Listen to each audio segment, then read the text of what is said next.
Le devoir, une notion à connaître absolument pour le bac de philosophie. Et c'est pour ça que je vais faire une vidéo pour tenter de vous expliquer de manière relativement courte pour avoir des notions clés, des éléments clés d'argumentation et de réponse. Et j'espère que vous allez comprendre et intégrer ce que je vais essayer de dire, de souligner. Et si vous avez des questions, si vous avez justement des interrogations, n'hésitez pas à me le dire sur ma page Instagram ou en commentaire. Donc, on va commencer avec une petite introduction qui va justement mettre les bases du concept de devoir. Le concept de devoir occupe une place centrale dans la réflexion philosophique. En effet, en interrogeant nos implications morales et sociales qui guident nos actions. Il y a différents types de devoirs. Le devoir peut être moral, c'est ce qu'on appelle le devoir imparfait, ou juridique, c'est-à-dire le devoir parfait. Et à travers l'analyse de différentes perspectives philosophiques, il est possible de saisir la profondeur et la complexité de cette notion fondamentale. Cependant, avant d'aller plus loin dans le développement, il faut quand même distinguer la morale et l'éthique. En effet, la morale est un ensemble de règles considérées comme bonnes de façon absolue ou découlant d'une certaine conception de la vie.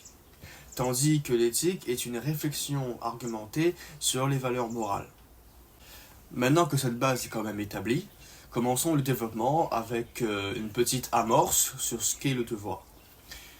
Et dans un premier temps, il convient d'explorer l'origine du devoir. En effet, il y a différentes sources de devoir. Le devoir peut être divin, on peut notamment se référer aux 10 commandements donnés par Dieu à Moïse, selon la Bible. Naturel, en effet, Rousseau dit que la morale est un instinct divin pour l'homme.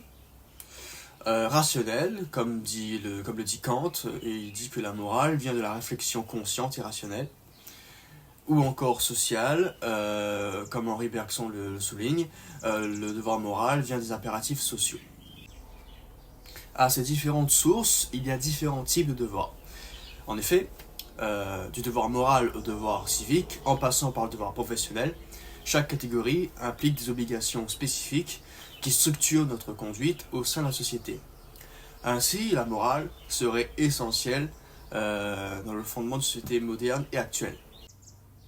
Alors, Quentin, le devoir et la morale. La morale est un ensemble de règles et de normes qui permet de différencier le bien du mal et qui ordonne de choisir le bien. Le devoir, quant à lui, est une obligation qui incombe au sujet. Les deux notions sont très liées, car l'obligation est déterminée par la morale. Quand on réfléchit à ces deux notions, il est capital de maîtriser la différence entre contrainte et obligation. Et c'est pour cela qu'on va définir ces différentes notions pour bien comprendre le sujet. Une contrainte est ce qu'on doit faire en n'ayant pas le choix de ne pas le faire. Par exemple, se nourrir, boire sont des contraintes car on ne peut pas vivre sans le faire. Une obligation, quant à elle, est ce qu'on doit faire en ayant le choix de ne pas le faire. Par exemple, dire la vérité. Ainsi, dans la contrainte, il y a une nécessité physique alors qu'il y a une liberté dans l'obligation. Au premier regard, morale et devoir doivent être une question d'obligation.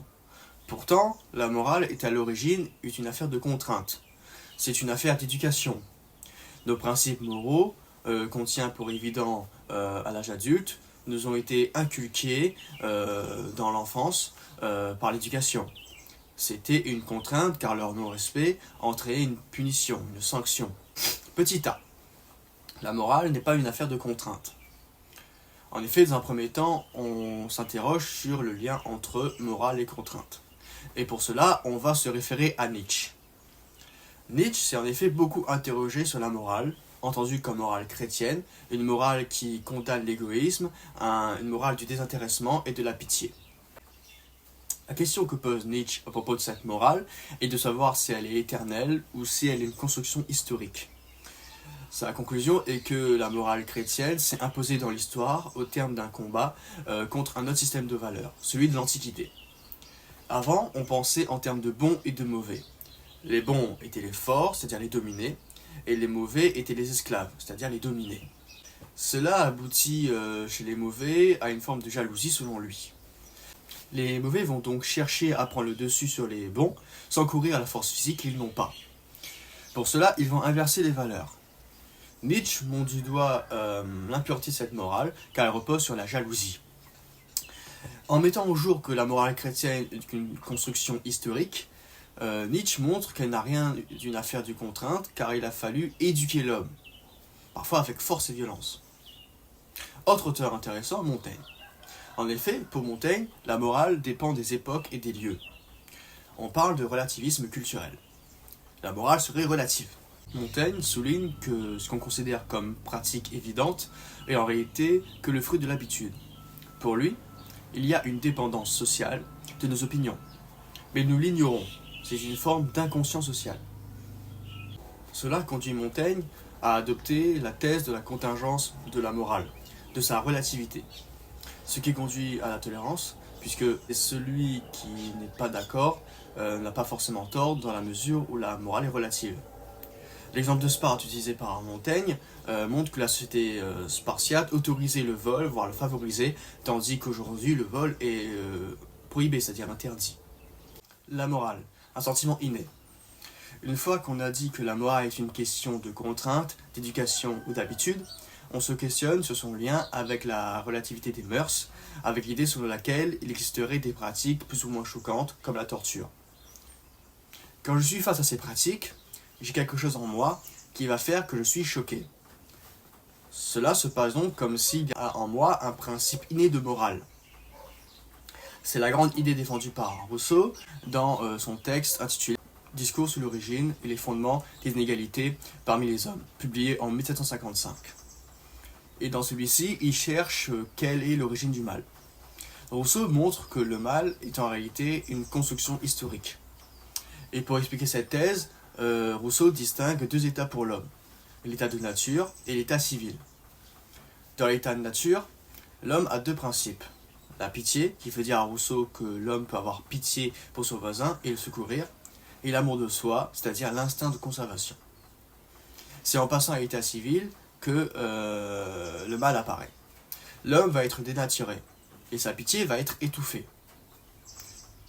Il y a un sentiment inné de pitié, mais ce sentiment va être annihilé, détruit, réduit à néant par le passage à l'état civil. Il y a donc deux causes du mal pour Rousseau. Deux causes à cette pitié qui s'étouffe. La première cause est la réflexion, le raisonnement, le jugement de comparaison.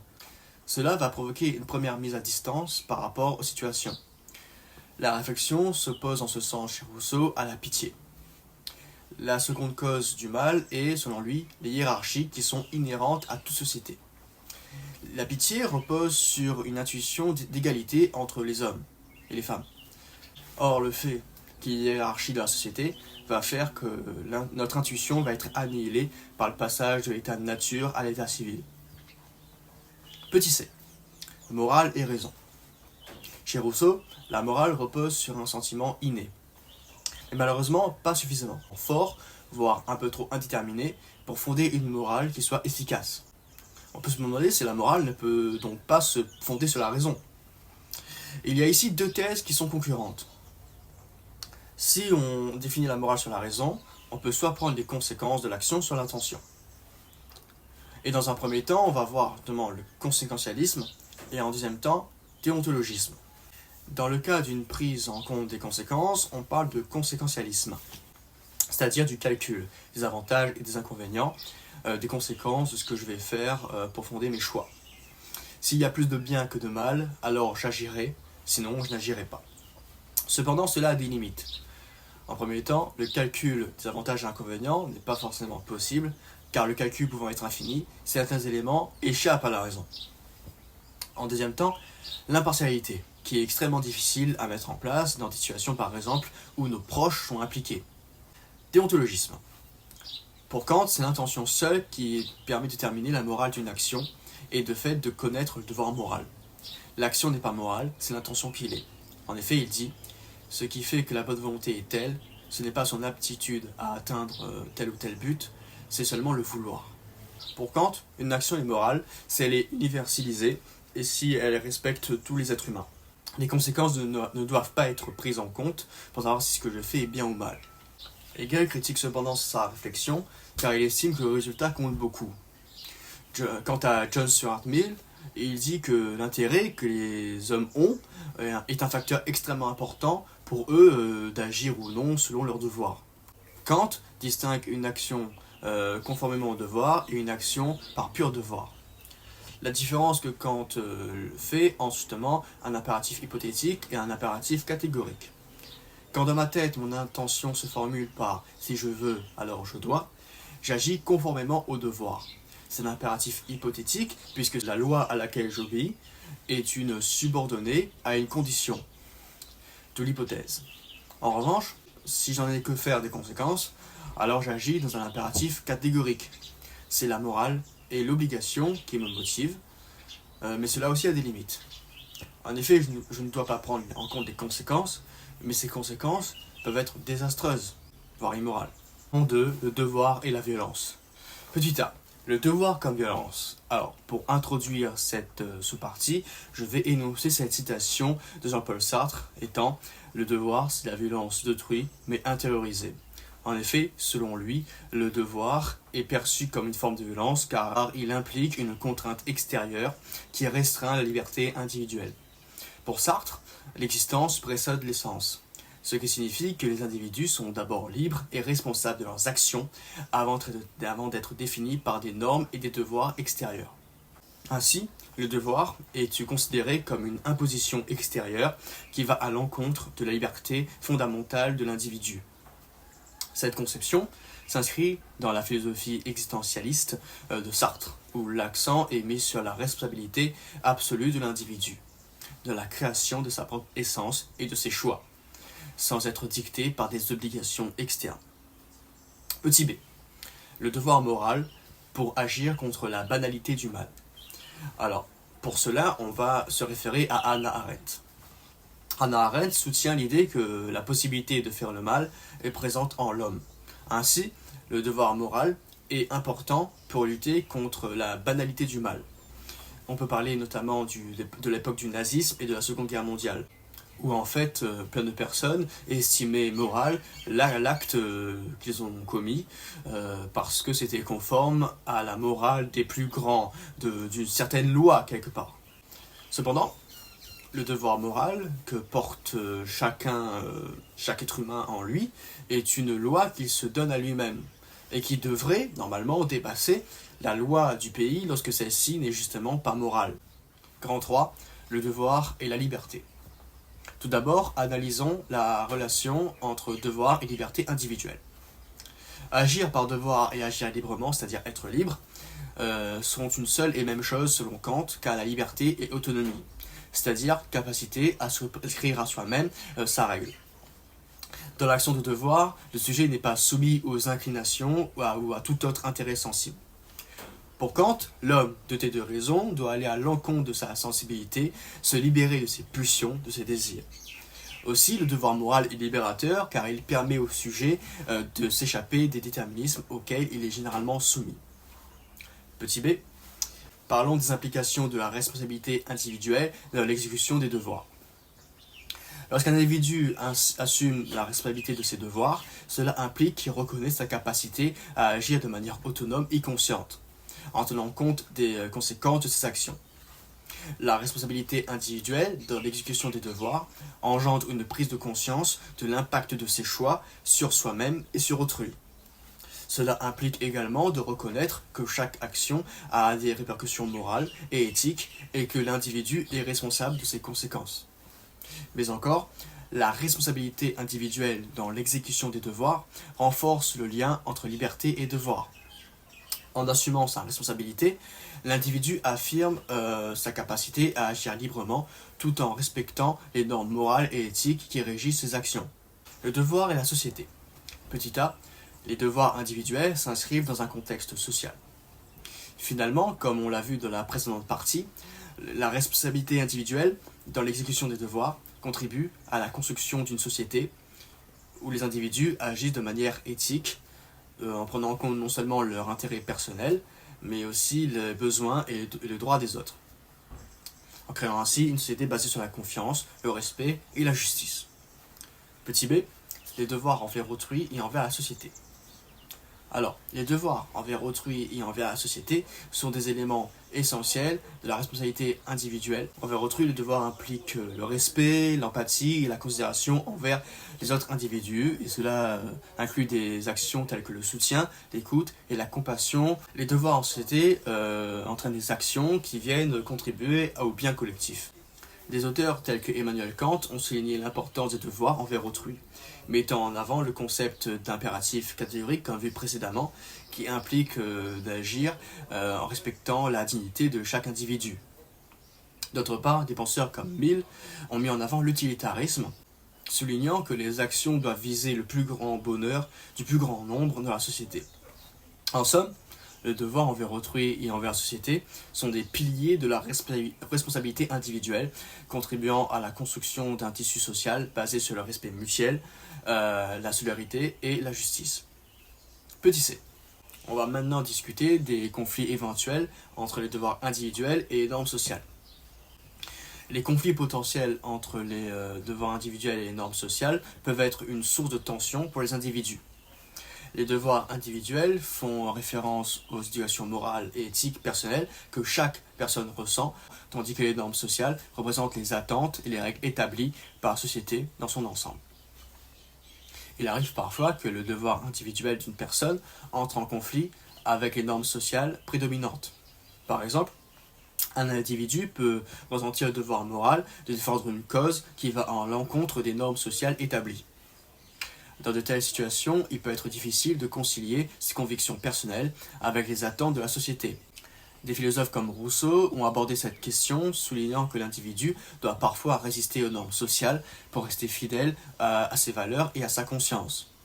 Cependant, il est important de noter que la résolution de ces conflits requiert souvent une réflexion approfondie et un équilibre délicat entre le devoir individuel et les normes sociales, pour trouver une voie qui soit à la fois authentique et respectueuse du tissu social. Le devoir est donc une notion cruciale pour comprendre les fondements d'une société, mais aussi notre façon d'agir face à autrui ou en nous-mêmes. Nos pensées, notre réflexion, notre raison, notre morale, tout ceci influe sur ou est influencé par le devoir. Le devoir, qui a plusieurs sources différentes, se présente sous plusieurs formes. Pendant l'épreuve du baccalauréat, par exemple, il faudra bien distinguer toutes les notions, c'est-à-dire contrainte et obligation, morale et éthique, et intégrer ces différences dans vos analyses, car cela pourrait grandement vous aider pour faire vos différentes parties, par exemple, et aussi avoir une problématique qui sort du lot et qui intéresse vraiment le correcteur. Et aussi, je profite de ce moment pour vous remercier dans un premier temps d'avoir regardé cette vidéo. J'espère que vous l'appréciez, j'espère que cela vous a plu, que ça vous intéresse et que cela vous a aidé dans justement cette compréhension de cette notion un peu quand même compliquée, le devoir qui englobe quand même une grande partie de la société actuelle, mais aussi justement pour le baccalauréat, c'est quand même un thème important à connaître. En tout cas, j'espère que ça vous a plu. Si vous voyez d'autres choses à rajouter, n'hésitez pas à me le dire en commentaire. Et je vous invite, je profite de ce moment aussi pour vous inviter à me suivre sur ce compte sur YouTube, mais aussi sur ma page Instagram.